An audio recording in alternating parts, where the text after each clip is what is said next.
As the dust settles, more details are emerging from Nigeria. The U.S. conducted airstrikes on Nigeria's northwestern Sokoto state on Christmas Day.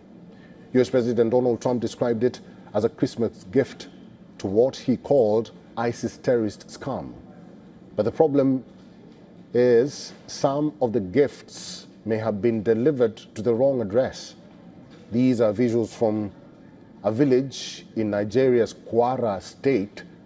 This used to be a house. It was hit at about 11 p.m. local time on December 25th, just before Christmas ended. The problem is, it is somewhere near the purported target of the American operation. Two whole states separate in Kwara state from Sokoto, the operation's target. Locals are understandably shaken.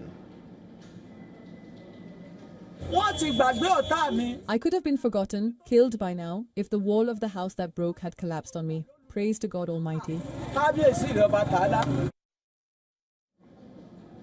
These visuals are from the correct state. They're from Jabo village in Sokoto. But even in Sokoto state, there are some discrepancies between the U.S. account of the strikes and the realities on the ground. Around 10:45 p.m., I received a message from Jabo because I'm residing in Sokoto, that very close to our family farm, something struck, and this is what has happened. So I quickly rushed this morning to come and see the level of damage that this has given to the community. Glory be to God, there was no loss of life and no much damage to the properties. So the U.S. ended up damaging a field in Jabo village while they were conducting deadly strikes against Islamic State terrorists. Nigeria says that the U.S. did manage to successfully bomb two terrorist camps. They were in Sokoto's Boani forest. Nigeria says that the U.S. launched 16 GPS-guided precision munitions using MQ-9 Reaper drones. The bombing of the other locations was attributed to debris from the operation.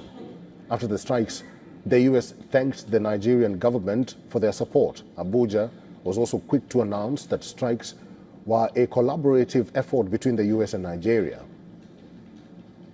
Up to this point, the American and Nigerian accounts are mostly in sync. But the divergence in accounts was over who the strikes were meant to protect. Trump projected the bombings as a way to defend Christians in Nigeria. He says Christians face an existential threat in the country. It's why he chose to attack on Christmas Day. However, Abuja reiterated that the terrorists don't just target Christians. They attack Nigerians of all faiths. Nigeria pushed back against Trump's Christian persecution narrative, which was its biggest break with the official U.S. line. And for more details, our correspondent Louisa Olaniyi has sent us this report from Lagos. The recent U.S. airstrike against ISIS in Nigeria has sparked debate on the authenticity of joint action between Nigeria and the U.S., as some school of thought believed U.S. strikes was unilateral, undermining the sovereignty of Nigeria. Whether or not the narratives flying around is anything to go by, many believe it is a step towards addressing the country's security challenges in a bigger way. It was a mixture of shock, joy, fear, and confusion over the unexpected Christmas Day strike targeting alleged ISIS militants in northwest Nigeria. From Lagos, Nigeria, Louisa Olaniyi, WION, World is One.